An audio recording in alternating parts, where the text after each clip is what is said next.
हरे कृष्ण। ओम श्री विष्णवे नमः। आप सभी का दिन शुभ हो। भगवान श्री हरि की कृपा आप सभी पर सदैव बनी रहे। आज सुनिए चैत्र मास महात्म्य का 8वां अध्याय और कथा।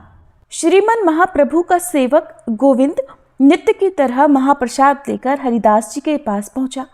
रोज वह हरिदास जी को आसन पर बैठे हुए नाम जपते पाता था। उस दिन उसने देखा हरिदास जी सामने के तख्त पर आंखें बंद किए हुए लेटे हैं और उनके श्रीमुख से अपने आप ही निकल रहा था, हरे कृष्ण कृष्ण कृष्ण हरे हरे, हरे राम राम राम हरे हरे। गोविंद ने धीरे से कहा, हरिदास जी उठो, आज कैसे सुस्ती में पड़े हो। तब कुछ हैरानी के साथ चौंक कर आंखें खोलते हुए भर्राई आवाज में हरिदास जी ने पूछा, कौन? गोविंद ने कहा, कोई नहीं, मैं हूँ गोविंद। क्यों, क्या हाल है? पड़े कैसे हो? प्रसाद लाया हूँ, लो पालो। तब कुछ क्षीण स्वर में हरिदास जी ने कहा, प्रसाद लाए हो? प्रसाद कैसे पाऊं? तब गोविंद ने कुछ ममता के स्वर में कहा, क्यों क्यों, बात क्या है, बताओ तो सही। तबीयत तो अच्छी है ना? हरिदास जी ने फिर से उसी प्रकार बड़ी कमज़ोर आवाज़ में कहा, हाँ तबीयत तो अच्छी है, किंतु आज नाम जप की संख्या पूरी नहीं हुई और बिना संख्या पूरी किए मैं प्रसाद कैसे पाऊं? अब तुम ले आए हो तो अब प्रसाद का अपमान करते हुए भी नहीं बनता। ऐसा कहकर उन्होंने प्रसाद को प्रणाम किया और उसमें से एक कण लेकर अपने मुख में डाल लिया। फिर गोविंद चला गया। उसने सब हाल महाप्रभु से जाकर कहा। दूसरे दिन सदा की तरह समुद्र स्नान करके प्रभु श्री हरिदास जी के आश्रम में गए। उस समय भी हरिदास जी जमीन पर पड़े झपकी ले रहे थे। पास में ही मिट्टी के करवे में जल भरकर रखा हुआ था और आज आश्रम में हमेशा की तरह झाड़ बुहार भी नहीं हुई थी। गौरीहारी ने हरिदास जी के आश्रम में जाकर पूछा, तबीयत कैसी है? शरीर तो स्वस्थ है ना? हरिदास जी ने चौंक कर प्रभु को प्रणाम किया और बड़ी कमजोर सी आवाज में कहा, शरीर तो स्वस्थ है, मन स्वस्थ नहीं है। प्रभु ने पूछा, क्यों, मन को क्या क्लेश है, किस बात की चिंता है? उसी प्रकार दीनता के स्वर में हरिदास जी ने कहा, यही चिंता है प्रभु कि नाम की संख्या अब पूरी नहीं होती। प्रभु ने ममता के स्वर में कुछ बात पर जोर देते हुए कहा, देखो अब तुम इतने वृद्ध हो गए हो, बहुत हठ ठीक नहीं होती। नाम की संख्या कुछ तो कम कर दो। तुम्हारे लिए क्या संख्या और क्या जप, तुम तो नित्य सिद्ध पुरुष हो। तुम्हारे सभी कार्य तो केवल लोक शिक्षा के निमित्त होते हैं। प्रभु की बात सुनकर हरिदास जी ने कहा, प्रभु अब उतना जप होता ही नहीं, अपने आप ही कम हो गया है। हाँ, मुझे आपके श्री चरणों में एक निवेदन करना था। प्रभु पास में ही एक आसन खींच कर बैठ गए और बड़े प्यार से कहने लगे, कहो क्या कहना चाहते हो? अत्यंत ही दीनता के साथ हरिदास जी ने कहा, प्रभु आपके लक्षणों से मुझे प्रतीत हो गया है कि अब आप जल्दी ही लीला संवरण करना चाहते हैं। प्रभु मेरी श्री चरणों में यही अंतिम प्रार्थना है कि ये दुखप्रद दृश्य मुझे अपनी आंखों से न देखना पड़े। प्रभु मेरा हृदय फट जाएगा, मैं इस प्रकार हृदय फटकर मृत्यु नहीं चाहता। मेरी तो मनोकामना यही है कि नेत्रों के सामने आपकी मनमोहिनी सूरत हो, हृदय में आपके सुंदर स्वर्ण वर्ण की सलोनी सूरत हो, जिह्वा पर मधुराति मधुर श्री कृष्ण चैतन्य ये त्रिलोक के पावन नाम हो और आपके चारों चरित्रों का चिंतन करते करते मैं इस नश्वर शरीर को त्यागूं। यही मेरे साथ है, ये मोर उत्कट अभिलाषा है। प्रभु आप तो ईश्वर हैं, सब कुछ करने में समर्थ हैं। इस भिक्षा को तो आप मुझे अवश्य ही दीजिए। तब प्रभु ने डबडबाई आंखों से कहा, हरिदास लगता है अब तुम लीला संवरण करना चाहते हो। देखो ये बात ठीक नहीं है। पुरी में मेरा और कौन है? तुम्हारी ही संगति से तो मैं यहाँ पड़ा हुआ हूँ। हम तुम साथ ही रहे, साथ ही संकीर्तन किया, अब तुम मुझे अकेला छोड़कर जाओगे, ये तो ठीक नहीं है। धीरे धीरे खिसक कर प्रभु के पैरों में मस्तक रगड़ते हुए हरिदास जी कहने लगे, प्रभु ऐसी बात फिर कभी अपने श्रीमुख से मत निकालिएगा। मेरा जन्म तो म्लेच्छ कुल में हुआ। जन्म का अनाथ, अनपढ़ और अनाश्रित संसार से तिरस्कृत और श्रीहीन कर्मों के कारण अत्यंत ही अधम, उस पर भी आपने मुझे अपनाया। नरक से लेकर मुझे स्वर्ग में बिठाया। बड़े बड़े क्षत्रिय ब्राह्मणों से सम्मान करवाया। त्रैलोक के पावन पुरुषोत्तम क्षेत्र का देव दुर्लभ वास प्रदान किया। प्रभु, दीनहीन कंगाल को रंक से चक्रवर्ती बना दिया। ये आप ही की तो सामर्थ्य है। आप करनी न करनी कुछ भी कर सकते हैं। आपकी महिमा का पार भला कौन पार कर सकता है। मेरी प्रार्थना को स्वीकार कीजिए और मुझे अपने मनोवांछित वरदान को दीजिए। प्रभु ने गदगद कंठ से कहा, हरिदास, तुम्हारी इच्छा के विरुद्ध करने की भला सामर्थ्य किसकी है। जिसमें तुम्हें सुख हो वही करो। प्रभु इतना कहकर अपने स्थान को चले गए। महाप्रभु ने गोविंद से कह दिया कि हरिदास की अब खूब देख रेख करो। अब वे इस पांच भौतिक शरीर को छोड़ना चाहते हैं। गोविंद प्रसाद लेकर रोज जाता था, किंतु हरिदास जी की भूख तो अब समाप्ति हो गई थी। फूटे हुए फोड़े में पुलटिस बांधने से भला लाभ ही क्या। छिद्र हुए घड़े में जल रखने से लाभ ही क्या। उसमें अब जल सुरक्षित नहीं रहेगा। महाप्रभु नित्य हरिदास जी को देखने आया करते थे। एक दिन उन्होंने देखा कि हरिदास जी के शरीर की दशा अत्यंत ही शोचनीय है। वे उसी समय अपने आश्रम पर गए और उसी समय गोविंद के द्वारा अपने सभी अंतरंग भक्तों को बुलवाया। सबके आ जाने पर प्रभु उन्हें साथ लेकर हरिदास जी के आश्रम में जा पहुँचे। हरिदास जी पृथ्वी पर पड़े हुए धीरे धीरे हरे कृष्ण कृष्ण कृष्ण हरे हरे, हरे राम राम राम हरे हरे इस महामंत्र का जप कर रहे थे। प्रभु ने पूछा, क्यों हरिदास, कहो क्या हाल है।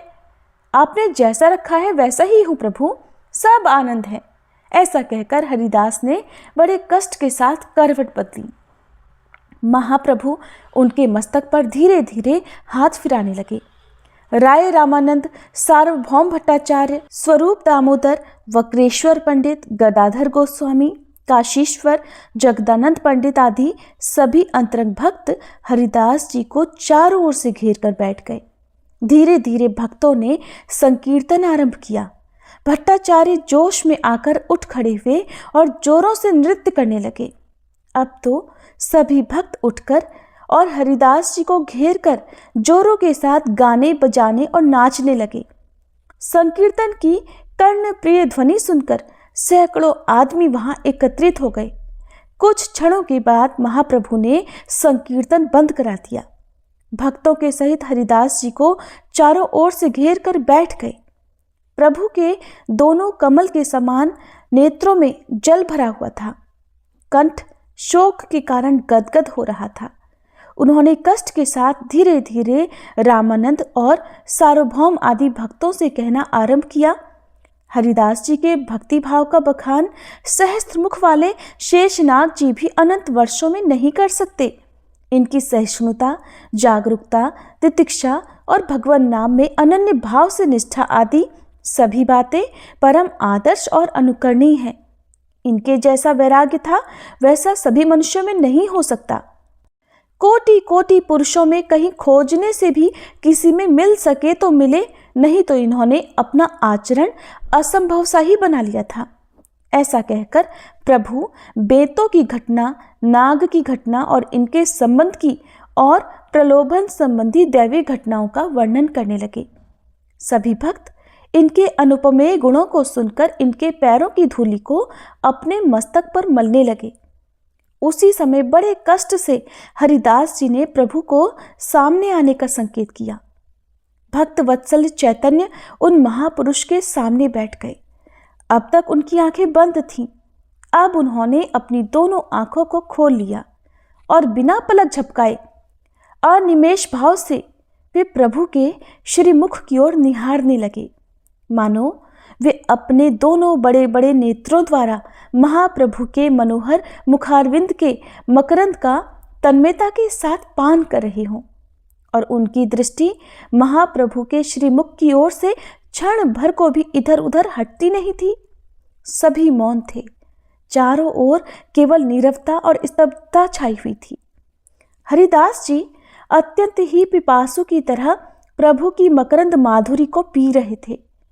अब उन्होंने पास में बैठे हुए भक्तों की धीरे धीरे पद धूलि उठाकर अपने कांपते हुए हाथों से शरीर पर मली। उनकी दोनों आंखों की कोरों में से आंसुओं की बूंदें निकल निकल कर पृथ्वी में विलीन होती जाती थीं, मानो वे नीचे के लोक में हरिदास विजयोत्सव का संवाद देने जा रही हों। उनकी आंखों की पलक झपकती ही नहीं थी। जिह्वा से धीरे धीरे श्री कृष्ण चैतन्य इन नामों का ही उच्चारण कर रहे थे। देखते ही देखते उनके प्राण पखेरु इस जीर्ण शीर्ण कलेवर को परित्याग करके न जाने किस लोक की ओर चले गए। उनकी आंखें खुली की खुली रह गईं और उनकी पलक फिर गिरी ही नहीं। मीन की तरह मानो वे पलकहीन आंखें निरंतर रूप से त्रैलोक्य को शीतलता प्रदान करने वाले चैतन्य रूपी जल का आश्रय ग्रहण करके उसी की ओर टकटकी लगाए अविच्छिन्न भाव से देख रही हैं।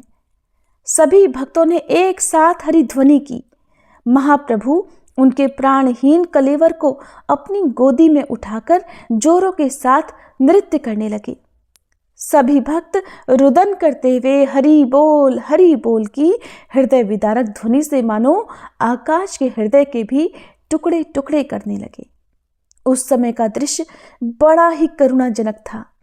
जहां श्री चैतन्य हरिदास जी के प्राणहीन शरीर को गोदी में लेकर रोते रोते नृत्य कर रहे हों, वहां फिर बाकी भक्तों की करुण दशा क्या हुई होगी, इसका आप सभी स्वयं ही अनुमान लगा सकते हैं। और उसका कथन करना तो हमारी शक्ति के बाहर की बात है। इस प्रकार बड़ी देर तक भक्तों के सहित प्रभु कीर्तन करते रहे। इसके बाद श्री जगन्नाथ जी का प्रसादी वस्त्र मंगाया गया। उससे शरीर को लपेटकर उनका बड़ा भारी विमान बनाया गया। सुंदर कलावे की डोरियों से कसकर उनका शरीर विमान पर रखा गया। सैकड़ों भक्त डोल, करतार, झांझ, मृदंग और शंख घड़ियाल तथा घंटे बजाते हुए विमान के आगे आगे चलने लगे। सभी भक्त बारी बारी से हरिदास जी के विमान में कंधा लगाते थे। महाप्रभु सबसे आगे विमान के सामने अपना उन्मत्त नृत्य करते जाते थे। वे हरिदास जी की गुणावली का निरंतर गान कर रहे थे। इस प्रकार खूब धूमधाम के साथ वे हरिदास जी के शव को लेकर समुद्र तट पर पहुंचे।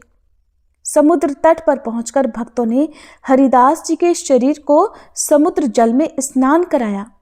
महाप्रभु अश्रु विमोचन करते हुए गदगद कंठ से कहने लगे, ये समुद्र आज से पवित्र हो गया। अब यह हरिदास जी के अंग स्पर्श से महातीर्थ बन गया। ऐसा कहकर उन्होंने हरिदास जी का पादोदक पान किया। सभी भक्तों ने हरिदास जी के पादोदक से अपने आप को कृतकृत्य समझा। फिर बालू में एक गड्ढा खोदकर उसमें हरिदास जी के शरीर को समाधिस्थ किया गया। क्योंकि वे सन्यासी थे, सन्यासी के शरीर की शास्त्रों में ऐसी ही विधि बताई गई है। प्रभु ने अपने हाथों से गड्ढे में बालू दी और उनकी समाधि पर सुंदर सा एक चबूतरा बनवाया। सभी ने शोकयुक्त प्रेम के आवेश में उन्मत्त होकर समाधि के चारों ओर संकीर्तन किया और फिर समुद्र स्नान करके तथा हरिदास जी की समाधि की परिक्रमा करके सभी ने पुरी की ओर प्रस्थान किया। मार्ग में प्रभु हरिदास जी की प्रशंसा करते करते प्रेम में पागलों की तरह प्रलाप करते जाते थे।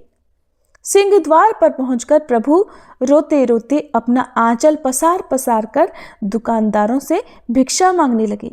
वे कहते थे, भैया मैं अपने हरिदास का विजयोत्सव मनाऊंगा, मुझे हरिदास के नाम पर भिक्षा दे दो। दुकानदार अपना अपना सभी प्रसाद प्रभु की झोली में डालने लगे। तब स्वरूप दामोदर जी ने प्रभु का हाथ पकड़कर कहा, प्रभु ये आप क्या कर रहे हैं? भिक्षा मांगने के लिए तो हम आपके सेवक ही बहुत हैं। आपको इस प्रकार मांगते देखकर हमें दुख हो रहा है। आप चलिए, जितना भी प्रसाद आप चाहेंगे उतना ही प्रसाद हम लोग मांग मांग कर एकत्रित कर लेंगे। इस प्रकार प्रभु को समझा बुझाकर स्वरूप गोस्वामी ने उन्हें स्थान पर भिजवा दिया और खुद 4-5 भक्तों को लेकर दुकानों पर महाप्रसाद मांगने चले। उस दिन दुकानदारों ने तो उदारता की हद ही पार कर डाली। उनके पास जितना भी प्रसाद था उन्होंने सब कुछ दे डाला। इतने में ही वाणीनाथ, काशी मिश्र आदि बहुत से भक्त मनोप्रसाद लेकर प्रभु के आश्रम पर आ उपस्थित हुए। चारों ओर महाप्रसाद का ढेर लग गया। जो भी सुनता वही हरिदास जी के विजयोत्सव में सम्मिलित होने के लिए दौड़ा आता। इस तरह हजारों आदमी वहां एकत्रित हो गए। महाप्रभु स्वयं अपने हाथों से सभी को परोसने लगे। महाप्रभु का परोसना विचित्र तो होता ही था। एक एक पत्तल पर 4-4, 5-5 आदमियों के योग्य भोजन, और उस पर तारीफ की बात ये कि लोग सभी को खा जाते थे। भक्तों ने आग्रह पूर्वक कहा, जब तक महाप्रभु प्रसाद नहीं पालेंगे तब तक हम में से कोई एक ग्रास भी मुंह में नहीं डालेगा। तब प्रभु ने परोसना बंद कर दिया और पुरा और काशी मिश्र के लाए हुए प्रसाद को पाने लगे, क्योंकि उस दिन प्रभु का उन्हीं के यहाँ निमंत्रण था। महाप्रभु ने सभी भक्तों को खूब आग्रह पूर्वक भोजन कराया। सभी ने प्रसाद पा लेने के बाद हरिध्वनि की। तब प्रभु ऊपर को हाथ उठाकर कहने लगे, हरिदास जी का जिसने संग किया, जिसने उनके दर्शन किए, उनके गड्ढे में बालू दी, उनका पादोदक पान किया, उनके विजयोत्सव में प्रसाद पाया, वो कृतार्थ हो गया। उसे श्री कृष्ण प्रेम की प्राप्ति अवश्य हो सकेगी। वह अवश्य ही भगवत कृपा का भाजन बन सकेगा। ऐसा कहकर प्रभु ने जोरों से हरिदास जी की जय बोली। हरिदास जी की जय के विशाल घोष से आकाश मंडल गूंजने लगा। हरिध्वनि के साथ हरिदास जी का विजयोत्सव इस प्रकार समाप्त हुआ। श्री क्षेत्र जगन्नाथपुरी में टोटा गोपीनाथ जी के रास्ते में समुद्र तट पर अब श्री हरिदास जी की सुंदर समाधि बनी हुई है। वहां पर एक बहुत पुराना बकुल यानी मौलसिरी का वृक्ष है और उसे सिद्ध बकुल कहते हैं। अब भी वहां हर वर्ष अनंत चतुर्दशी के दिवस पर हरिदास जी का विजयोत्सव मनाया जाता है। उन महामना हरिदास जी के चरणों में हम सब कोटि कोटि प्रणाम करते हुए उनके इस विजयोत्सव प्रसंग को समाप्त करते हैं। आप सभी प्रेम पूर्वक बोलिए, श्री हरिदास जी की जय। ये थी आज की कथा। आप सुनिए आज का महात्म्य। भगवान कहते हैं कि अब मैं संपूर्ण वृक्षों के लगाने का अलग अलग फल कहूंगा। जो जलाशय के तट पर चारों ओर पवित्र वृक्षों को लगाता है उसके पुण्य फल का वर्णन नहीं किया जा सकता। अन्य स्थानों में वृक्ष लगाने से जो फल प्राप्त होता है, जल के समीप लगाने पर उसकी अपेक्षा करोड़ों गुना अधिक फल होता है। अपने बनवाए हुए पोखरों के किनारे वृक्ष लगवाने वाला मनुष्य अनंत फल का भागी होता है। जलाशय के पास पीपल का वृक्ष लगाकर मनुष्य जिस फल को प्राप्त करता है वह सैकड़ों यज्ञों से भी नहीं मिल सकता। प्रत्येक पर्व के दिन जो उसके पत्ते जल में गिरते हैं वे पिंड के समान होकर पितरों को अक्षय तृप्ति प्रदान करते हैं, और उस वृक्ष पर रहने वाले पक्षी अपनी इच्छा के अनुसार जो फल खाते हैं उसका ब्राह्मण भोजन के समान अक्षय फल मिलता है।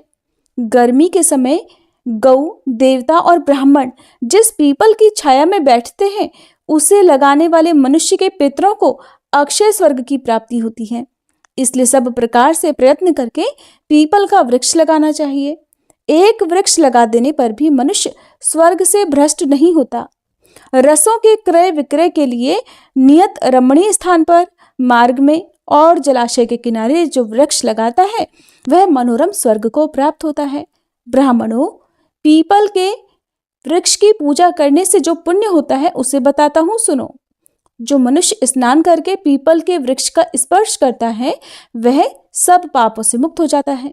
जो बिना नहाए पीपल का स्पर्श करता है उसे स्नान जन्य फल की प्राप्ति होती है। अश्वत्थ के दर्शन से पाप का नाश और स्पर्श से लक्ष्मी की प्राप्ति होती है। उसकी परिक्रमा करने से आयु बढ़ती है। अश्वत्थ वृक्ष को हविष्य, दूध, नैवेद्य, फूल, धूप और दीपक अर्पित करके मनुष्य कभी स्वर्ग से भ्रष्ट नहीं होता। पीपल की जड़ के पास बैठकर जो जप, होम, स्तोत्र पाठ और यंत्र मंत्र आदि के अनुष्ठान किए जाते हैं उन सब का फल करोड़ गुना होता है। जिसकी जड़ में श्री विष्णु, तने में भगवान शंकर और अग्रभाग में साक्षात ब्रह्मा जी स्थित हैं उसे संसार में भला कौन नहीं पूजेगा। सोमवती अमावस्या को मौन होकर स्नान और 1000 गौओं का दान करने से जो फल मिलता है वही फल पीपल के वृक्ष को प्रणाम करने से मिल जाता है। पीपल अर्थात अश्वत्थ की 7 बार परिक्रमा करने से 10,000 गौओं के और इससे अधिक अनेकों बार परिक्रमा करने पर करोड़ों गौओं के दान का फल प्राप्त होता है। इसलिए पीपल वृक्ष की परिक्रमा सदा ही करनी चाहिए। ब्राह्मणों, पीपल के वृक्ष के नीचे जो फल, मूल और जल आदि का दान किया जाता है वह सब अक्षय होकर जन्म जन्मांतरों में प्राप्त होता रहता है। पीपल के समान दूसरा कोई वृक्ष नहीं है। जैसे संसार में ब्राह्मण, गौ और देवता पूजनीय होते हैं, उसी प्रकार पीपल का वृक्ष भी अत्यंत पूजनीय माना गया है। पीपल को रोपने, रक्षा करने, छूने और पूजने से वह क्रमशः धन, पुत्र, स्वर्ग और मोक्ष प्रदान करता है। जो मनुष्य पीपल वृक्ष के शरीर में कहीं कुछ चोट पहुंचाता है, उसकी डाली या फिर टहनी काट लेता है, वह 1 कल्प तक नरक भोग कर चांडाल आदि की योनि में जन्म लेता है। और जो कोई पीपल को जड़ से काट देता है, उसका तो कभी नरक से उद्धार ही नहीं होता। यही नहीं, उसकी पहली कई पीढ़ियां भयंकर रौरव नरक में जाती हैं। बेल के 8, बरगद के 7 और नीम के 10 वृक्ष लगाने का जो फल होता है वो पीपल का 1 पेड़ लगाने से मिल जाता है। अब मैं प्याऊ बनवाने का लक्षण बताता हूँ। जहाँ जल का अभाव हो, ऐसे रास्ते में पवित्र स्थान पर एक मंडप बनाए। वो रास्ता ऐसा होना चाहिए जहाँ पर बहुत से लोग आते जाते रहते हो। वहाँ मंडप में जल का प्रबंध रखे और गर्मी, बरसात और शरद ऋतु में पथिकों को जल पिलाता रहे। 3 वर्षों तक इस प्रकार प्याऊ को चालू रखने से पोखरा खुदवाने का पुण्य मिलता है। जो जलहीन प्रदेश में गर्मी के समय 1 माह तक प्याऊ लगवाता है, वह कल्प तक स्वर्ग में सम्मान पूर्वक निवास करता है। जो पोखरे आदि के फल को पढ़ता और सुनाता है, वह पाप से मुक्त होता है और उसके प्रभाव से उसकी सद्गति हो जाती है।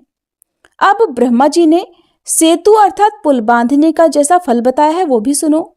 जहाँ रास्ता बहुत दुर्गम हो, दुस्तर कीचड़ से भरा हो और जहाँ पर बहुत कांटे भरे हो, वहाँ पुल बंधवाकर मनुष्य पवित्र हो जाता है और देवत्व को प्राप्त होता है। जो एक बित्ते का भी पुल वहां पर बंधवा देता है, वह 100 दिव्य वर्षों तक स्वर्ग में निवास करता है। इसलिए जिसने पहले कभी एक बित्ते का भी पुल बंधवाया है, वह राजवंश में जन्म ग्रहण करता है और अंत में महान स्वर्ग को प्राप्त होता है। इसी प्रकार जो गौओं के चरने लायक भूमि छोड़ता है, वो कभी स्वर्ग से नीचे नहीं गिरता। गोदान करने वाले की जो गति होती है, वही उसकी भी होती है।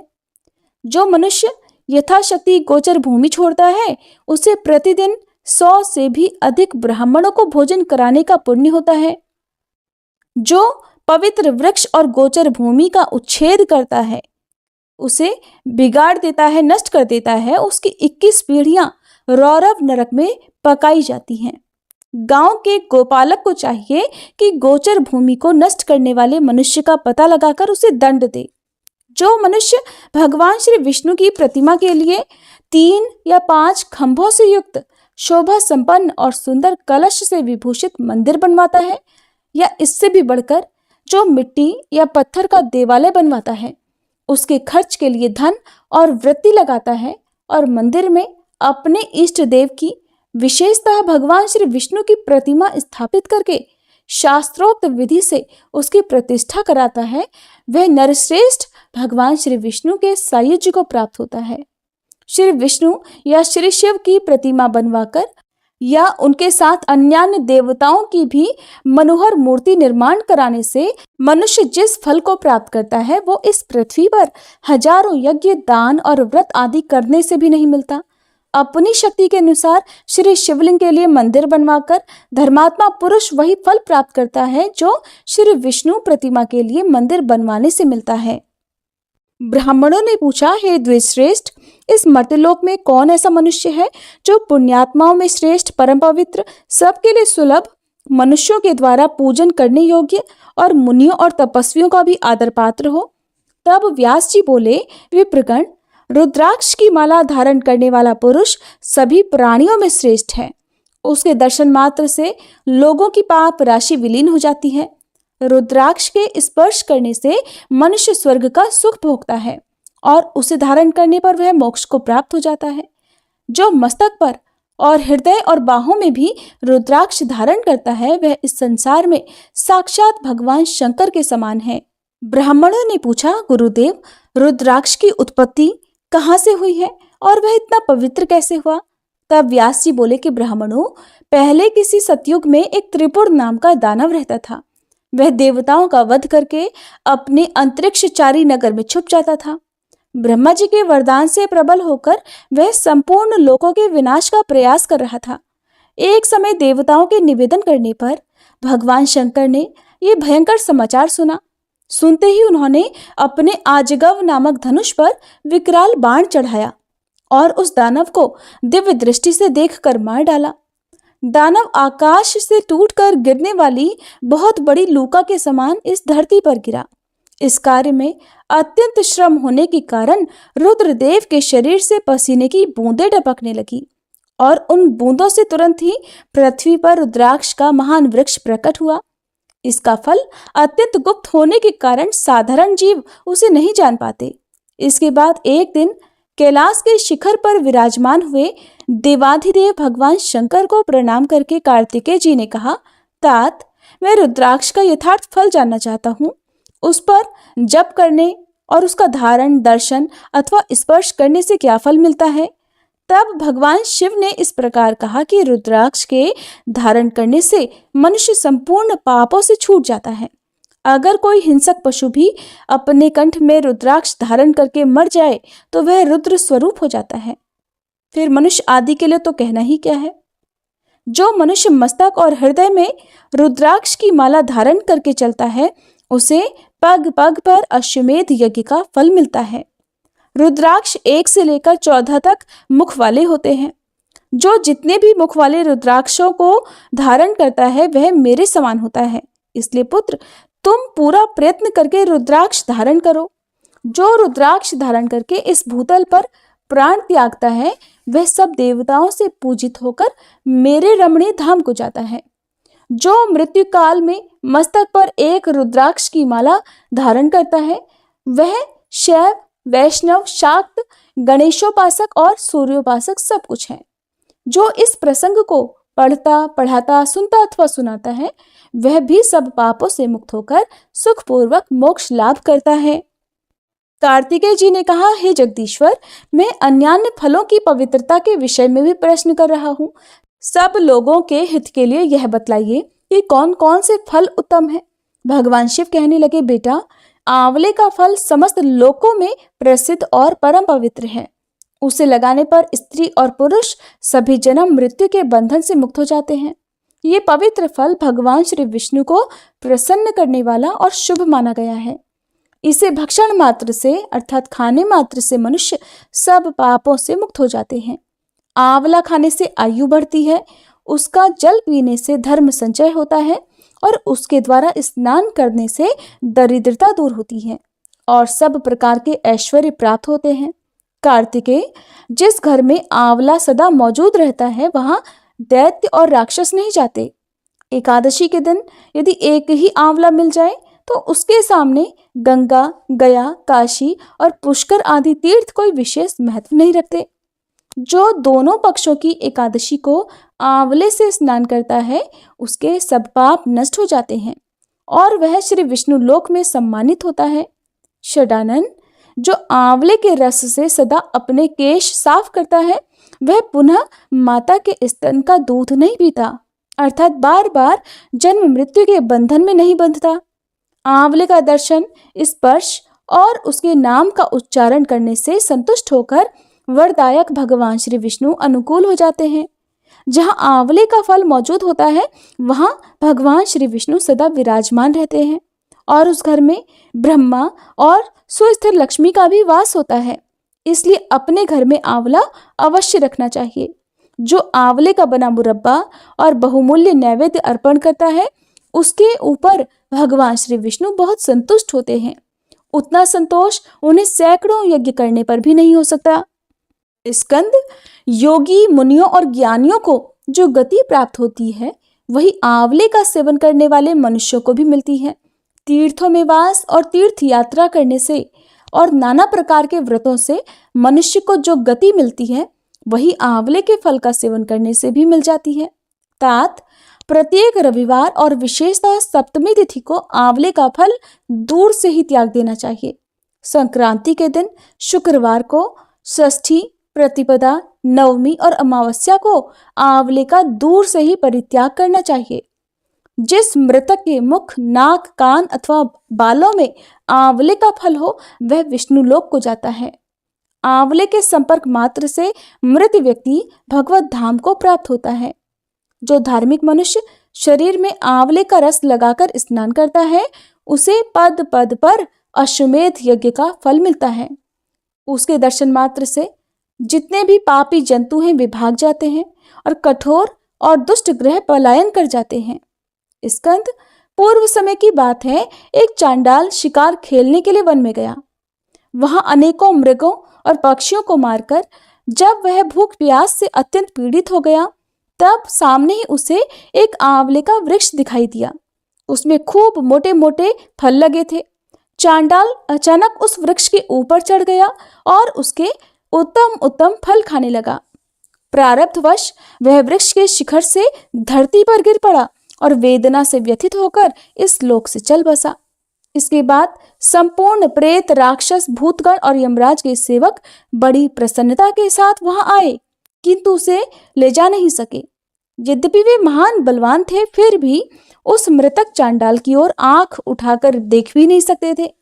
जब कोई भी उसे पकड़कर नहीं ले जा सका तब वे अपनी असमर्थता देखकर मुनियों के पास जाकर बोले, ज्ञानी महर्षियों, चांडाल तो बड़ा पापी था, फिर क्या कारण है कि हम लोग और ये यमराज के सेवक उसकी ओर देख भी नहीं सके।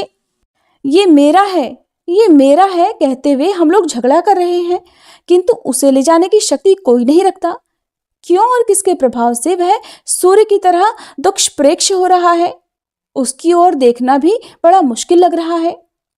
तब मुनियों ने कहा, प्रेतगण, इस चांडाल ने आंवले के पके हुए फल खाए थे। उसकी डाल टूट जाने से डाल के संपर्क में ही इसकी मृत्यु हुई है। मृत्यु काल में भी इसके आसपास बहुत से फल बिखरे थे। इन्हीं सब कारणों से तुम लोगों का इसकी ओर देखना कठिन हो रहा है। इस पापी का आंवले से संपर्क रविवार को या और किसी निश्चित बेला में नहीं हुआ है, इसलिए यह दिव्यलोक को प्राप्त होगा। प्रेत बोले, मुनीश्वरों, आप लोगों का ज्ञान उत्तम है, इसलिए हम आपसे एक प्रश्न पूछते हैं। जब तक यहाँ श्री विष्णु लोक से विमान नहीं आता तब तक आप लोग हमारे प्रश्न का उत्तर दे दीजिए। जहाँ वेदों और नाना प्रकार के मंत्रों का गंभीर घोष होता है वहाँ पुराणों और स्मृतियों का स्वाध्याय किया जाता है।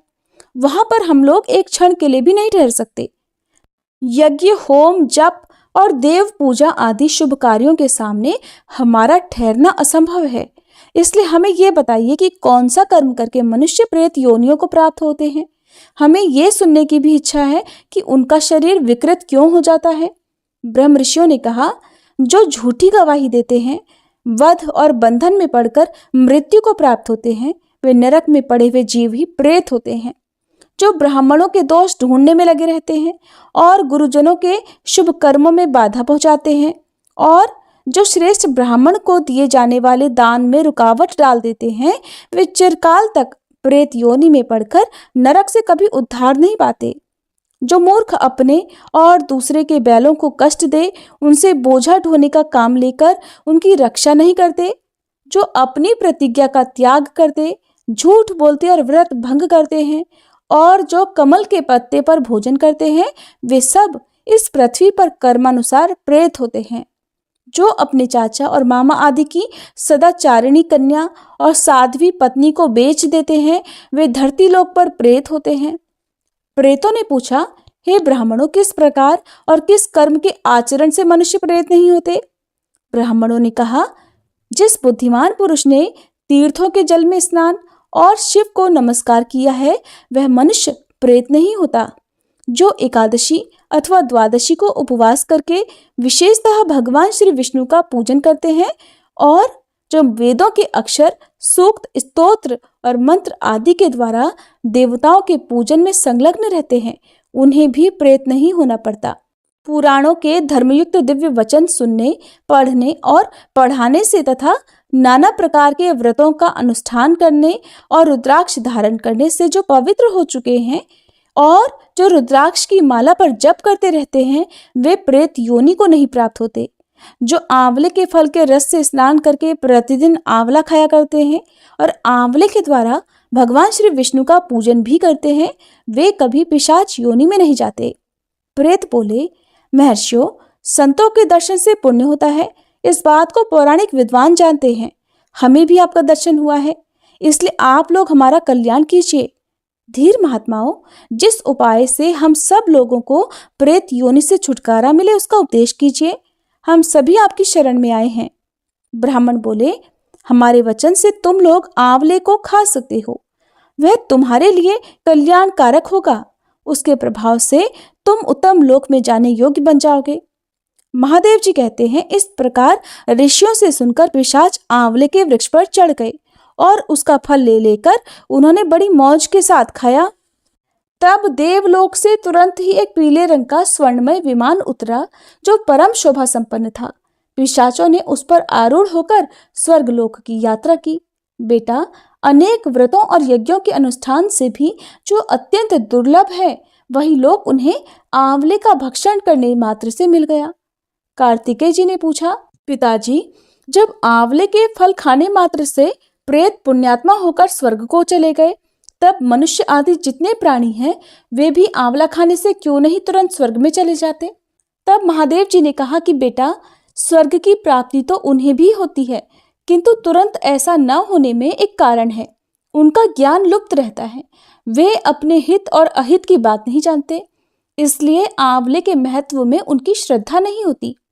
जिस घर की मालकिन सहज ही काबू में न आने वाली, पवित्रता और संयम से रहित, गुरुजनों द्वारा निकाली हुई और दुराचारिणी होती है, वहां प्रेत रहा करते हैं। जो कुल और जाति से नीच, बल और उत्साह से रहित, बहरे, दुर्बल और दीन हैं, वे कर्मजनित पिशाच हैं। जो माता पिता, गुरु और देवताओं की निंदा करते हैं, पाखंडी और वाम मार्गी हैं। जो गले में फांसी लगाकर, पानी में डूबकर, तलवार या छुरा भोंककर या जहर खाकर आत्मघात कर लेते हैं, वे प्रेत होने के बाद इस लोक में चांडाल आदि योनियों के अंदर जन्म ग्रहण करते हैं। जो माता पिता आदि से द्रोह करते, ध्यान और अध्ययन से दूर रहते हैं, व्रत और देव पूजा नहीं करते, मंत्र और स्नान से हीन रहकर गुरु पत्नी गमन में प्रवृत्त होते हैं और जो दुर्गति में पड़ी हुई चांडाल आदि की स्त्रियों से समागम करते हैं, वे भी प्रेत होते हैं। इसलिए आंवला खाकर जो उसके रस से स्नान करते हैं, वे सब पापों से मुक्त होकर अंत में विष्णु लोक को जाते हैं। इसलिए सब प्रकार से प्रयत्न करके तुम आंवले के कल्याणमय फल का सेवन करो। कार्तिकेय, जो इस पवित्र और मंगलमय उपाख्यान का प्रतिदिन श्रवण करता है, वह सभी पापों से शुद्ध होकर भगवान श्री विष्णु के लोक में सम्मानित होता है। जो सदा ही लोगों में, विशेषतः वैष्णवों में आंवले के महात्म्य का श्रवण कराता है, वह भगवान श्री विष्णु के सायुज्य को प्राप्त होता है, ऐसा पौराणिकों का कहना है। कार्तिकेय जी ने कहा कि प्रभु, रुद्राक्ष और आंवला, इन दोनों फलों की पवित्रता को तो मैं जान गया। अब मैं ये सुनना चाहता हूँ कि कौन सा ऐसा वृक्ष है जिसका पत्ता और फूल भी मोक्ष प्रदान करने वाला है। तब महादेव जी बोले कि बेटा, सब प्रकार के पत्तों और पुष्पों की अपेक्षा तुलसी ही श्रेष्ठ मानी गई है। वह परम मंगलमयी, समस्त कामनाओं को पूर्ण करने वाली, शुद्ध, श्री विष्णु को अत्यंत प्रिय और वैष्णवी नाम धारण करने वाली है। वह संपूर्ण लोक में श्रेष्ठ, शुभ और भोग तथा मोक्ष प्रदान करने वाली है। भगवान श्री विष्णु ने पूर्व काल में संपूर्ण लोकों का हित करने के लिए तुलसी का वृक्ष रोपा था। तुलसी के पत्ते और पुष्प सब धर्मों में प्रतिष्ठित हैं। जैसे भगवान श्री विष्णु को लक्ष्मी जी और मैं दोनों प्रिय हैं, उसी प्रकार यह तुलसी देवी भी परम प्रिय हैं। हम तीन के सिवा कोई चौथा ऐसा नहीं जान पड़ता जो भगवान विष्णु को इतना प्रिय हो। तुलसी दल के बिना दूसरे फूलों, पत्तों और चंदन आदि के लेपों से भगवान श्री विष्णु को उतना संतोष नहीं होता। जिसने तुलसी दल के द्वारा पूर्ण श्रद्धा के साथ प्रतिदिन भगवान श्री विष्णु का पूजन किया है, उसने दान, होम, यज्ञ और व्रत सब पूर्ण कर लिए। जहाँ तुलसी जी का वन है वहीं भगवान श्री कृष्ण की समीपता है और वहीं ब्रह्मा और लक्ष्मी जी भी संपूर्ण देवताओं के साथ विराजमान हैं। इसलिए अपने आसपास के स्थान में तुलसी देवी को रोपकर उनकी पूजा करनी चाहिए। तुलसी जी के निकट जो स्तोत्र मंत्र आदि का जप किया जाता है वह सब अनंत गुना फल देने वाला होता है। प्रेत, पिशाच, कुष्मांड, ब्रह्म, राक्षस, भूत और दैत्य आदि सब तुलसी के वृक्ष से दूर भागते हैं। कोमल तुलसी दलों के द्वारा प्रतिदिन श्री हरि की पूजा करके मनुष्य अपनी सैकड़ों और हजारों पीढ़ियों को पवित्र कर सकता है। स्कंद, ये मैंने तुमसे तुलसी के प्रधान प्रधान गुण बतलाए हैं। संपूर्ण गुणों का वर्णन तो बहुत अधिक समय लगाने पर भी नहीं हो सकता। यह उपाख्यान पुण्य राशि का संचय करने वाला है। जो प्रतिदिन इसका श्रवण करता है वह पूर्व जन्म के किए हुए पाप तथा जन्म मृत्यु के बंधन से मुक्त हो जाता है। बेटा, इस अध्याय के पाठ करने वाले पुरुष को कभी रोग नहीं सताते, अज्ञान उसके निकट नहीं आता, उसकी सदा विजय होती है। ब्राह्मणों ने कहा, गुरुदेव, हमने आपके मुख से तुलसी के पत्र और पुष्प का शुभ महात्म्य सुना जो भगवान श्री विष्णु को बहुत ही प्रिय है। अब हम लोग तुलसी के पुण्यमय स्तोत्र का श्रवण भी करना चाहते हैं। तब व्यास जी बोले, ब्राह्मणों, पहले स्कंद पुराण में जो कुछ बतलाया हूं वही यहाँ भी कहता हूँ। शतानंद मुनि के शिष्य कठोर व्रत का पालन करने वाले थे। उन सभी ने एक दिन अपने गुरु को प्रणाम करके परम पुण्य और हित की बात पूछी। शिष्यों ने कहा, नाथ, ब्रह्मवेताओं में श्रेष्ठ, आपने पूर्व काल में ब्रह्मा जी के मुख से तुलसी जी के जिस स्तोत्र का श्रवण किया था उसको हम भी आपसे सुनना चाहते हैं। तब शतानंद जी बोले, शिष्यगण, तुलसी का नामोच्चारण करने पर असुरों का दर्प दलन करने वाले भगवान श्री विष्णु प्रसन्न होते हैं। मनुष्य के पाप नष्ट हो जाते हैं और उसे अक्षय पुण्य की प्राप्ति होती है। जिसके दर्शन मात्र से करोड़ों गोदान का फल प्राप्त होता है, उस तुलसी का वंदन और पूजन लोग क्यों ना करें। कलयुग के संसार में वे मनुष्य धन्य हैं जिनके घर में शालिग्राम शिला का पूजन संपन्न करने के लिए प्रतिदिन तुलसी का वृक्ष भूतल पर लहलहाता रहता है। जो कलयुग में भगवान श्री केशव की पूजा के लिए पृथ्वी पर तुलसी का वृक्ष लगाते हैं, उन पर यदि यमराज अपने किंकरों सहित रुष्ट हो जाएं, तो भी वे उनका क्या कर सकते हैं। हे तुलसी, आप अमृत से उत्पन्न हो और केशव को सदा ही प्रिय हो। कल्याणी, मैं भगवान की पूजा के लिए आपके पत्तों को चुनता हूँ। आप मेरे लिए वरदायिनी बनो। आपके श्री अंगों से उत्पन्न होने वाले पत्रों और मंजरियों द्वारा मैं सदा ही जिस प्रकार श्री हरि का पूजन कर सकूं वैसा उपाय करो। पवित्रांगी तुलसी, आप कलिमल का नाश करने वाली हो। इस भाव के मंत्रों से जो तुलसी दलों को चुनकर उनसे भगवान वासुदेव का पूजन करता है, उसकी पूजा का करोड़ों गुना फल होता है। देवेश्वरी, बड़े बड़े देवता भी आपके प्रभाव का गायन करते हैं। मुनि, सिद्ध, गंधर्व, पाताल निवासी, साक्षात नागराज, शेष तथा संपूर्ण देवता भी आपके प्रभाव को नहीं जानते। केवल भगवान श्री विष्णु ही आपकी महिमा को पूर्ण रूप से जानते हैं। जिस समय क्षीर समुद्र के मंथन का उद्योग प्रारंभ हुआ था, उस समय श्री विष्णु के आनंदांश से आपका प्रादुर्भाव हुआ था। पूर्व काल में श्री हरि ने आपको अपने मस्तक पर धारण किया था। देवी, उस समय श्री विष्णु के शरीर का संपर्क पाकर आप परम पवित्र हो गई थी। हे तुलसी, मैं आपको प्रणाम करता हूँ। आपके श्री अंग से उत्पन्न पत्रों द्वारा जिस प्रकार श्री हरि की पूजा कर सकूं, ऐसी कृपा करो जिससे मैं निर्विघ्नता पूर्वक परम गति को प्राप्त हूँ। साक्षात श्री कृष्ण ने आपको गोमती तट पर लगाया और बढ़ाया था। वृंदावन में विचरते समय उन्होंने संपूर्ण जगत और गोपियों के हित के लिए तुलसी का सेवन किया। जगत प्रिय तुलसी, पूर्व काल में वशिष्ठ जी के कथनानुसार श्री रामचंद्र जी ने भी राक्षसों का वध करने के उद्देश्य से सरयू के तट पर आपको लगाया था। हे तुलसी देवी, मैं आपको प्रणाम करता हूँ। श्री रामचंद्र जी से वियोग हो जाने पर अशोक वाटिका में रहते हुए जनक किशोरी सीता जी ने आपका ही ध्यान किया था, जिससे उन्हें पुनः अपने प्रेतम का समागम प्राप्त हुआ। पूर्व काल में हिमालय पर्वत पर भगवान शंकर की प्राप्ति के लिए पार्वती देवी ने आपको लगाया और अपनी अभीष्ट सिद्धि के लिए आपका सेवन किया था। तुलसी देवी, मैं आपको नमस्कार करता हूँ। संपूर्ण देवांगनाओं और किन्नरों ने भी दुस्वप्न का नाश करने के लिए नंदन वन में आपका ही सेवन किया था। देवी, आपको मेरा नमस्कार है। धर्मारण्य गया में साक्षात पितरों ने तुलसी का सेवन किया था। दंडकारण्य में भगवान श्री रामचंद्र जी ने अपने हित साधन की इच्छा से परम पवित्र तुलसी का वृक्ष लगाया और लक्ष्मण और सीता जी ने भी बड़ी भक्ति के साथ उसे पोसा था। जिस प्रकार शास्त्रों में गंगा जी को त्रिभुवन व्यापिनी कहा गया है, उसी प्रकार तुलसी देवी भी संपूर्ण चराचर जगत में दृष्टिगोचर होती हैं।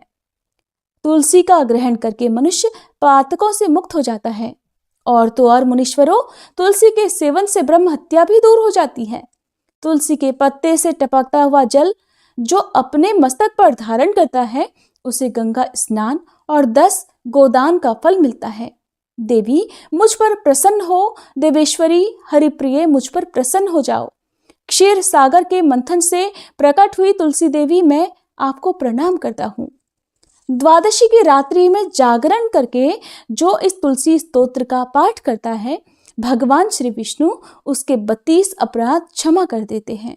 बाल्यावस्था, कुमारावस्था, जवानी और बुढ़ापे में जितने पाप किए होते हैं, वे सब तुलसी स्तोत्र के पाठ से नष्ट हो जाते हैं। तुलसी के स्तोत्र से संतुष्ट होकर भगवान सुख और अभ्युदय प्रदान करते हैं।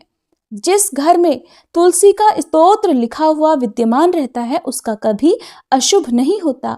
उसका सब कुछ मंगलमय होता है, किंचित भी अमंगल नहीं होता। उसके लिए सदा सुकाल रहता है। वह घर प्रचुर धन धान्य से भरा रहता है। तुलसी स्तोत्र का पाठ करने वाले मनुष्य के हृदय में भगवान श्री विष्णु के प्रति अविचल भक्ति होती है और उसका वैष्णवों से कभी वियोग नहीं होता। इतना ही नहीं, उसकी बुद्धि कभी अधर्म में प्रवृत्त नहीं होती। जो द्वादशी की रात्रि में जागरण करके तुलसी स्तोत्र का पाठ करता है, उसे करोड़ों तीर्थों के सेवन का फल प्राप्त होता है। पुलत्स्य जी कहते हैं, भीष्म, इसके बाद एक दिन व्यास जी के शिष्य महामुनि संजय ने अपने गुरुदेव को प्रणाम करके प्रश्न किया। संजय ने पूछा, गुरुदेव, आप मुझे देवताओं के पूजन का सुनिश्चित क्रम बतलाइए। प्रतिदिन की पूजा में सबसे पहले किसका पूजन करना चाहिए? व्यास जी बोले, संजय, विघ्नों को दूर करने के लिए सर्वप्रथम गणेश जी की पूजा करनी चाहिए। पार्वती देवी ने पूर्व काल में भगवान शंकर जी के संयोग से कार्तिकेय और गणेश नाम के 2 पुत्रों को जन्म दिया।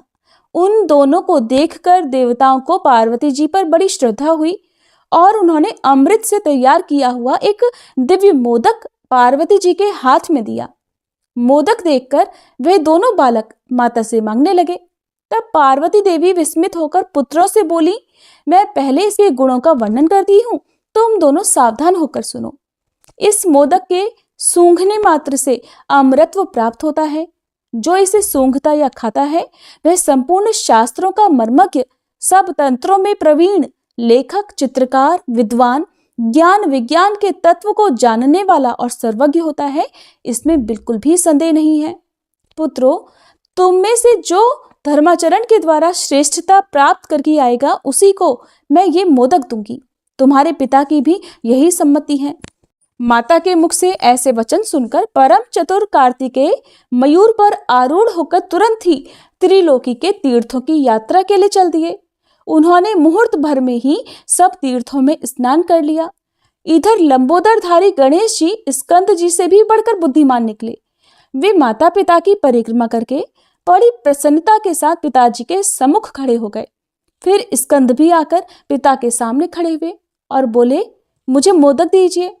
तब पार्वती जी ने दोनों पुत्रों की ओर देखकर कहा, समस्त तीर्थों में किया हुआ स्नान, संपूर्ण देवताओं को किया हुआ नमस्कार, सब यज्ञों का अनुष्ठान और सब प्रकार के व्रत, मंत्र, योग और संयम का पालन, ये सभी साधन माता पिता के पूजन के 16वें अंश के बराबर भी नहीं हो सकते। इसलिए यह गणेश सैकड़ों पुत्रों और सैकड़ों गणों से भी बढ़कर है। अतः देवताओं का बनाया हुआ ये मोदक मैं गणेश को ही अर्पण करती हूँ। माता पिता की भक्ति के कारण ही इनकी प्रत्येक यज्ञ में सबसे पहले पूजा की जाएगी। महादेव जी भी बोले, इस गणेश के ही अग्र पूजन से संपूर्ण देवता प्रसन्न हो। व्यास जी कहते हैं, इसलिए द्विज को उचित है कि वह सब यज्ञों में पहले गणेश जी का ही पूजन करे। ऐसा करने से उन यज्ञों का फल कोटि कोटि गुना अधिक होगा। संपूर्ण देवी देवताओं का कथन भी यही है। व्यास जी कहते हैं, कैलाश के रमणीय पर्वत शिखर पर भगवान महेश्वर सुखपूर्वक बैठे थे। उसी समय स्कंद ने उनके पास जाकर पृथ्वी पर मस्तक टेककर उन्हें प्रणाम किया और कहा, नाथ, मैं आपसे रविवार आदि का यथार्थ फल सुनना चाहता हूँ।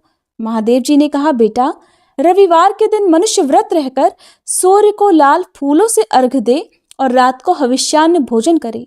ऐसा करने से वह कभी स्वर्ग से भ्रष्ट नहीं होता।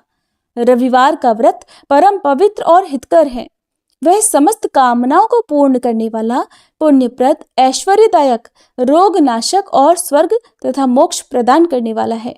यदि रविवार के दिन सूर्य की संक्रांति तथा शुक्ल पक्ष की सप्तमी हो तो उस दिन किया हुआ व्रत, पूजा और जप सब कुछ अक्षय हो जाता है।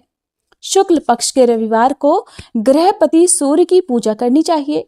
हाथ में फूल लेकर लाल कमल पर विराजमान, सुंदर ग्रीवा से सुशोभित, रक्त वस्त्रधारी और लाल रंग के आभूषणों से विभूषित भगवान सूर्य का ध्यान करें और फूलों को सूंघकर ईशान कोण की ओर फेंक दे।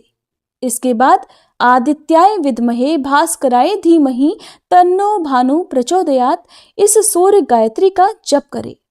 इसके बाद गुरु के उपदेशानुसार विधि पूर्वक पूजा करे। भक्ति के साथ पुष्प और केले आदि के सुंदर फल अर्पण करके जल चढ़ाना चाहिए।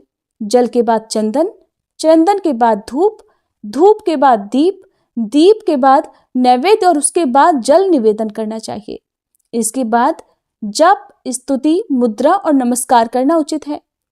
पहली मुद्रा का नाम अंजलि और दूसरी का धेनु है। इस प्रकार जो सूर्य का पूजन करता है वह उन्हीं का सायुज्य प्राप्त करता है। श्री ब्रह्मा जी कहते हैं, नारद, इस तरह नाना प्रकार के धर्मों का निर्णय सुनाकर भगवान व्यास शाम्याप्राश में चले गए। आप भी इस तत्व को श्रद्धा पूर्वक जानकर सुख से विचरो और समयानुसार भगवान श्री विष्णु के सुयश का सानंद गान करते रहो। साथ ही जगत को धर्म का उपदेश देते हुए जगत गुरु भगवान को प्रसन्न करो। पुलत्स्य जी कहते हैं, भीष्म, ब्रह्मा जी के ऐसा कहने पर देवर्षि नारद मुनिवर श्री नारायण का दर्शन करने के लिए गंधमादन पर्वत पर बद्रिकाश्रम तीर्थ में चले गए। महाराज, इस प्रकार यह सारा सृष्टिखंड मैंने क्रमशः आपको सुना दिया। यह संपूर्ण वेदार्थों का सार है। इसे सुनकर मनुष्य भगवान का सानिध्य प्राप्त करता है। ये परम पवित्र, यश का निधान तथा पितरों को अत्यंत प्रिय है। ये देवताओं के लिए अमृत के समान मधुर तथा पापी पुरुषों को भी पुण्य प्रदान करने वाला है। जो मनुष्य ऋषियों के इस शुभ चरित्र का प्रतिदिन श्रवण करता है वो सब पापों से मुक्त हो स्वर्गलोक में प्रतिष्ठित होता है। सतयुग में तपस्या, त्रेता में ज्ञान, द्वापर में यज्ञ तथा कलयुग में एकमात्र दान की विशेष प्रशंसा की गई है। संपूर्ण दानों में भी समस्त भूतों को अभय देना यही सर्वोत्तम दान है। इससे बढ़कर दूसरा कोई दान नहीं है। तीर्थ और श्राद्ध के वर्णन से युक्त यह पुराण खंड कहा गया। ये पुण्यजनक, पवित्र, आयुर्वर्धक और संपूर्ण पापों का नाशक है। जो मनुष्य इसका पाठ या श्रवण करता है वह श्री संपन्न होता है और सब पापों से मुक्त हो लक्ष्मी जी सहित भगवान श्री विष्णु को प्राप्त कर लेता है। श्री सूत जी कहते हैं, पश्चिम समुद्र के तट पर द्वारका नाम से प्रसिद्ध एक नगरी है। वहाँ योग शास्त्र के ज्ञाता एक ब्राह्मण देवता सदा निवास करते थे। उनका नाम था शिव शर्मा। वे वेद शास्त्रों के अच्छे विद्वान थे। उनके 5 पुत्र हुए जिन्हें शास्त्रों का पूर्ण ज्ञान था। उनके नाम इस प्रकार हैं, यज्ञ शर्मा, वेद शर्मा, धर्म शर्मा, विष्णु शर्मा और सोम शर्मा। ये सभी पिता के भक्त थे, पिता का बहुत आदर करते थे। द्विज श्रेष्ठ शिव शर्मा ने उनकी भक्ति देखकर एक दिन सोचा कि पितृभक्त पुरुषों के हृदय में जो भाव होना चाहिए वो मेरे इन पुत्रों के हृदय में है या नहीं, इस बात को बुद्धिपूर्वक परीक्षा करके जानने का प्रयास करूं। शिव शर्मा ब्रह्मवेत्ताओं में श्रेष्ठ थे। उन्हें उपाय का ज्ञान था। उन्होंने माया द्वारा अपने पुत्रों के सामने घटना उपस्थित की। पुत्रों ने देखा कि उनकी माता महान ज्वर रोग से पीड़ित होकर मृत्यु को प्राप्त हो गई। तब वे अपने पिता के पास जाकर कहने लगे, तात, हमारी माता अपने शरीर का परित्याग करके चली गई। अब उनके विषय में आप हमें क्या आज्ञा देते हैं? द्विज श्रेष्ठ शिव शर्मा ने अपने भक्ति परायण ज्येष्ठ पुत्र यज्ञ शर्मा से कहा, बेटा, इस तीखे हथियार से अपनी माता के सारे अंगों को टुकड़े टुकड़े करके इधर उधर फेंक दे। पुत्र ने पिता की आज्ञा के अनुसार ही कार्य किया। पिता ने भी ये बात सुनी। इससे उन्हें उस पुत्र की भक्ति के विषय में पूर्ण निश्चय हो गया। अब उन्होंने दूसरे पुत्र की पितृभक्ति जानने का विचार किया। फिर वेद शर्मा के पास जाकर कहने लगे, बेटा, मैं पत्नी के बिना नहीं रह सकता। तुम मेरी आज्ञा मानकर जाओ और समस्त सौभाग्य संपत्ति से युक्त जो स्त्री मैंने देखी है उसे मेरे लिए यहाँ बुला कर लाओ। पिता के ऐसा कहने पर वेद शर्मा बोले, मैं आपका प्रिय कार्य अवश्य करूंगा पिताजी। और ऐसा कहकर वे अपने पिता को प्रणाम करके चले गए और उस स्त्री के पास पहुंचकर कहने लगे, देवी, मेरे पिता तुम्हारे लिए प्रार्थना करते हैं। यद्यपि वे वृद्ध हैं, फिर भी तुम मेरे अनुरोध से उन पर कृपा करके उनके अनुकूल हो जाओ। वेद शर्मा की ऐसी बात सुनकर माया से प्रकट हुई उस स्त्री ने कहा, ब्राह्मण, तुम्हारे पिता बुढ़ापे से कष्ट पा रहे हैं, अतः मैं कदापि उन्हें अपना पति नहीं बनाना चाहती। उन्हें खांसी का रोग है, उनके मुंह में कफ भरा रहता है। इस समय दूसरी बीमारियों ने भी उन्हें पकड़ रखा है। रोग के कारण वे शिथिल और कमजोर हो गए हैं, अतः मुझे उनका समागम नहीं चाहिए। मैं तो तुम्हारे साथ रमण करना चाहती हूँ। मैं तुम्हारा प्रिय कार्य करूंगी। तुम दिव्य लक्षणों से संपन्न, दिव्य रूपधारी और महान तेजस्वी हो, इसलिए मैं तुम्ही को पाना चाहती हूँ। मानद, उस बूढ़े को लेकर क्या करोगे? मेरे शरीर का उपभोग करने से तुम्हें समस्त दुर्लभ सुखों की प्राप्ति होगी। विप्रवर, तुम्हें जिस जिस वस्तु की इच्छा होगी वो सब मैं तुम्हें लाकर दूंगी, इसमें बिल्कुल भी संदेह नहीं है।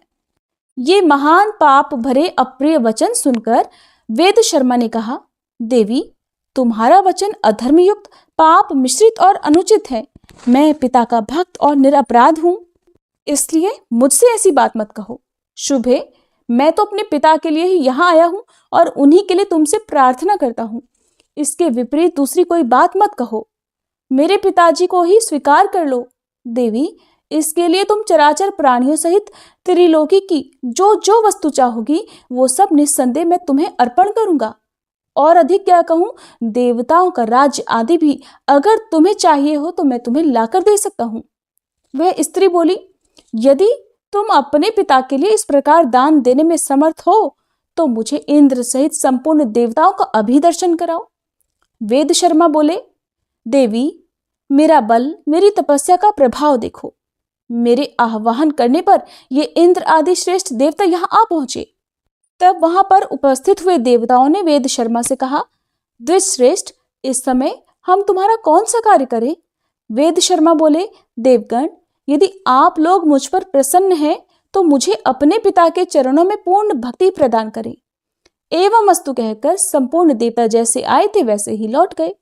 तब उस स्त्री ने प्रसन्नता से कहा कि तुम्हारी तपस्या का बल मैंने देख लिया। देवताओं से मुझे कोई काम नहीं है।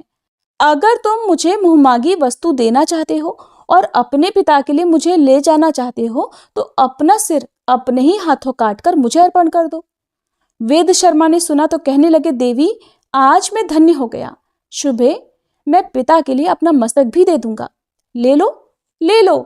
ऐसा कहकर द्विज श्रेष्ठ वेद शर्मा ने तीखी धार वाली तेज तलवार उठाई और हंसते हंसते अपना मस्तक काटकर उस स्त्री को दे डाला। खून में सने हुए उस मस्तक को लेकर वह शिव शर्मा के पास गई। स्त्री ने जाकर कहा कि विप्रवर, तुम्हारे पुत्र वेद शर्मा ने मुझे तुम्हारी सेवा के लिए यहाँ भेजा है और ये मेरे हाथ में उनका मस्तक है, इसे ग्रहण करो। इसको उन्होंने अपने हाथ से काट कर दिया है। उस मस्तक को देखकर वेद शर्मा के चारों भाई कांप उठे। उन पुण्यात्मा बंधुओं में इस प्रकार बात होने लगी, अहो, धर्म ही जिसका सब कुछ था, वो हमारी माता सत्य समाधि के द्वारा मृत्यु को प्राप्त हो गई। हम लोगों में ये वेद शर्मा ही परम सौभाग्यशाली थे जिन्होंने पिता के लिए अपने प्राण दे दिए। ये धन्य तो थे ही और अधिक धन्य हो गए। शिव शर्मा ने उस स्त्री की बात सुनकर जान लिया कि वेद शर्मा पूर्ण भक्त था। इसके बाद उन्होंने अपने तीसरे पुत्र धर्म शर्मा से कहा, बेटा, ये अपने भाई का मस्तक लो और जिस प्रकार ये जी सके ऐसा कोई उपाय करो। सूत जी कहते हैं, धर्म शर्मा भाई के मस्तक को लेकर तुरंत ही वहां से चल दिए। फिर उन्होंने पिता की भक्ति, तपस्या, सत्य और सरलता के बल से धर्म को आकर्षित किया। उनकी तपस्या से खींचकर धर्मराज धर्म शर्मा के पास आए और इस प्रकार बोले, धर्म शर्मन, तुम्हारे आह्वान करने से मैं यहाँ उपस्थित हुआ हूँ। मुझे अपना काम बताओ, मैं निसंदेह उसे अवश्य पूरा करूंगा। धर्म शर्मा ने कहा, धर्मराज, यदि मैंने गुरु की सेवा की हो, यदि मुझ में पिता के प्रति निष्ठा और अविचल तपस्या हो, तो इस सत्य के प्रभाव से मेरे भाई वेद शर्मा जी उठे।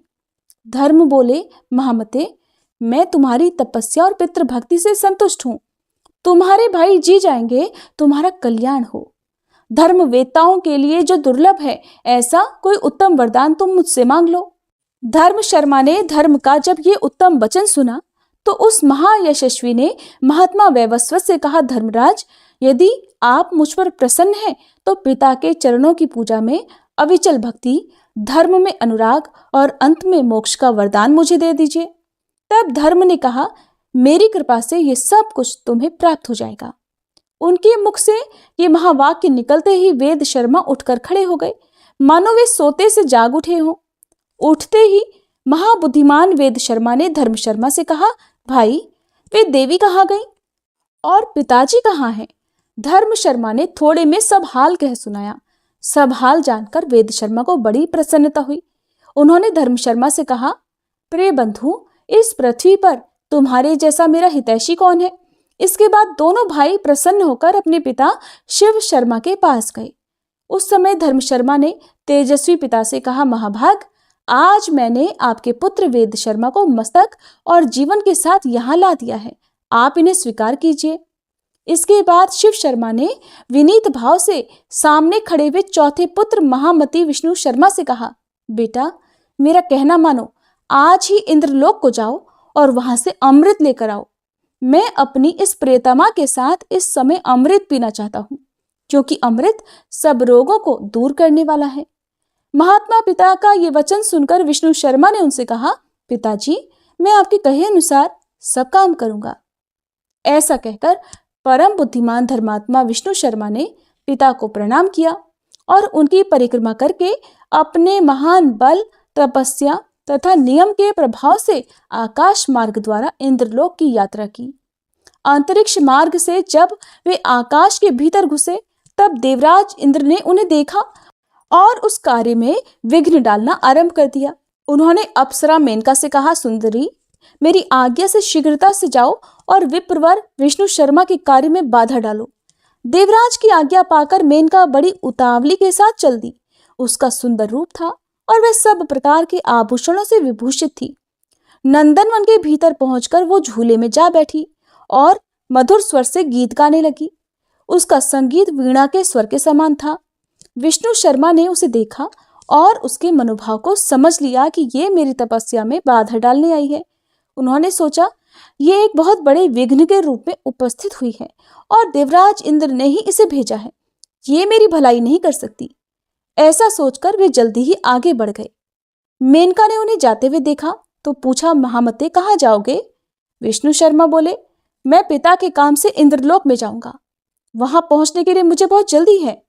मेनका ने कहा, विप्रवर, मैं कामदेव के बाणों से घायल होकर इस समय तुम्हारी शरण में आई हूं।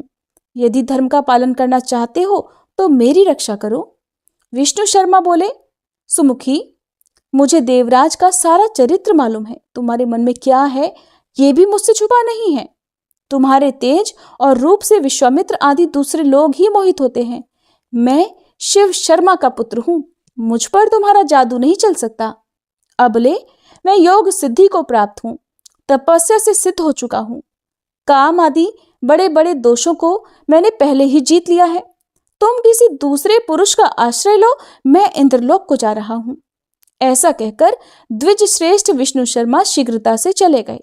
मेनका का प्रयास निष्फल हो गया। देवराज के पूछने पर मेनका ने सब कुछ बता दिया।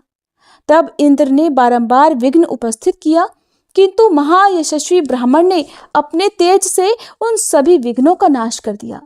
उनके उपस्थित किए हुए भयंकर विघ्नों का विचार करके महातेजस्वी विष्णु शर्मा को बड़ा क्रोध हुआ। उन्होंने सोचा, मैं इंद्रलोक से इंद्र को ही गिरा दूंगा और देवताओं की रक्षा के लिए दूसरा इंद्र बनाऊंगा।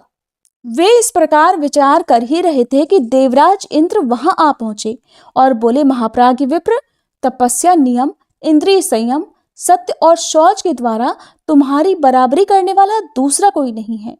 तुम्हारी इस पितृभक्ति से मैं देवताओं सहित परास्त हो गया। साधु श्रेष्ठ, तुम मेरे सारे अपराध क्षमा करो और मुझसे कोई वर मांगो, तुम्हारा कल्याण हो। तुम्हारे मांगने पर मैं दुर्लभ से भी दुर्लभ वर दे दूंगा।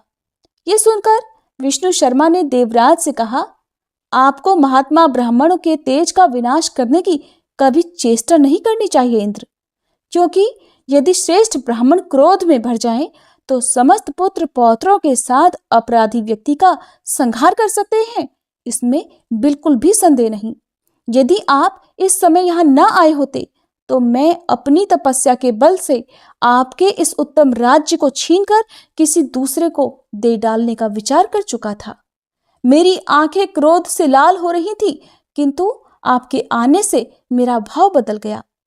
देवेंद्र, आप आकर मुझे वर देना चाहते हैं तो अमृत दीजिए, साथ ही पिता के चरणों में अविचल भक्ति प्रदान कीजिए। इस प्रकार वार्तालाप होने पर देवराज इंद्र ने प्रसन्न मन से ब्राह्मण को अमृत से भरा घड़ा लाकर दिया और वरदान देते हुए कहा, विप्रवर, अपने पिता के प्रति तुम्हारे हृदय में सदा अविचल भक्ति बनी रहेगी। ऐसा कहकर देवराज ने ब्राह्मण को विदा किया। इसके बाद विष्णु शर्मा अपने पिता के पास जाकर बोले, तात, मैं इंद्र के यहाँ से अमृत ले आया हूँ, इसका सेवन करके आप सदा के लिए निरोग हो जाइए।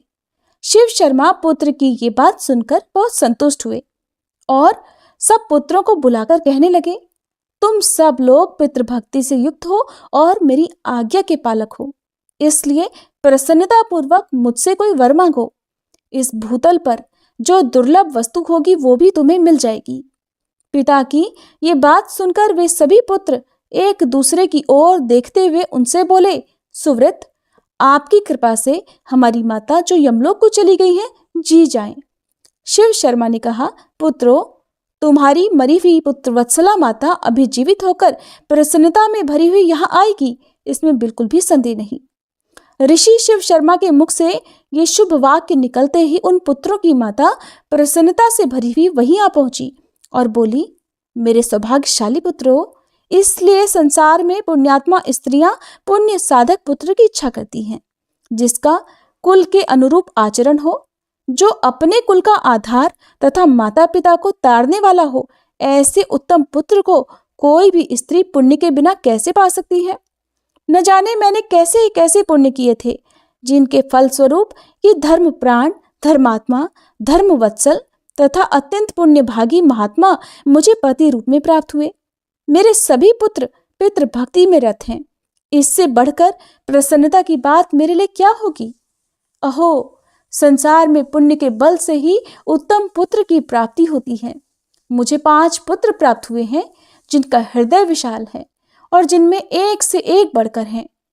मेरे सभी पुत्र यज्ञ करने वाले, पुण्यात्मा, तपस्वी, तेजस्वी और पराक्रमी हैं।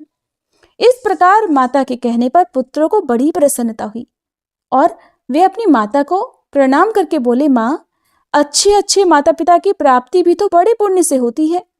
तुम सदा पुण्य कर्म करती रहती हो। हमारे बड़े भाग्य थे जो तुम हमें माता के रूप में प्राप्त हुई, जिनके गर्भ में आकर हम लोग उत्तम पुण्यों से वृद्धि को प्राप्त हुए हैं। हमारी यही इच्छा है कि प्रत्येक जन्म में तुम ही हमारी माता और यही हमारे पिता हो। पिता बोले, पुत्रों, तुम लोग मुझसे कोई परम उत्तम और पुण्यदायक वरदान मांगो। मेरे संतुष्ट होने पर तुम लोग अक्षय लोकों का उपभोग कर सकते हो। तब पुत्रों ने कहा, पिताजी, यदि आप हम पर प्रसन्न हैं और वर देना चाहते हैं तो हमें भगवान श्री विष्णु के गोलोक धाम में भेज दीजिए, जहाँ किसी प्रकार की चिंता और व्याधि नहीं भटकने पाती। पिता बोले, पुत्रों, तुम लोग सर्वथा निष्पाप हो, इसीलिए मेरे प्रसाद, तपस्या और इस पितृ भक्ति के बल से वैष्णव धाम को जाओ।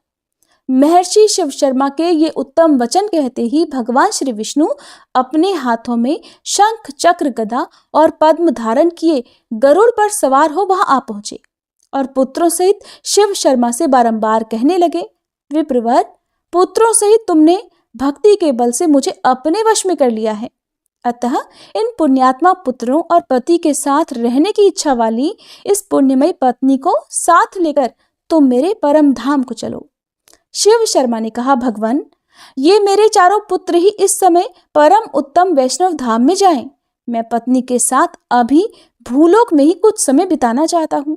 मेरे साथ मेरा कनिष्ठ पुत्र सोम शर्मा भी रहेगा। सत्यभाषी महर्षि शिव शर्मा के ऐसा कहने पर देवेश्वर भगवान श्री विष्णु ने उनके 4 पुत्रों से कहा कि तुम लोग दाह और प्रलय से रहित मोक्षदायक गोलोक धाम को चलो। भगवान के ऐसा कहते ही उन चारों सत्य तेजस्वी ब्राह्मणों का तत्काल विष्णु जी के समान ही रूप हो गया। उनके शरीर का श्याम वर्ण इंद्र नीलमणि के समान शोभा पाने लगा। उनके हाथों में शंख, चक्र, गदा और पद्म सुशोभित होने लगे। वे श्री विष्णु रूपधारी महान तेजस्वी द्विज पितृ भक्ति के प्रभाव से विष्णु धाम को प्राप्त हो गए। जब वे चारों पुत्र गोलोक धाम को गए तब उनके साथ जो कुछ भी हुआ और वहां पर उन्होंने जो कुछ भी देखा उसका विस्तार पूर्वक वर्णन आप सभी अगले अध्याय में जरूर सुनिएगा। उम्मीद है आज की ये कथा आपको पसंद आई होगी।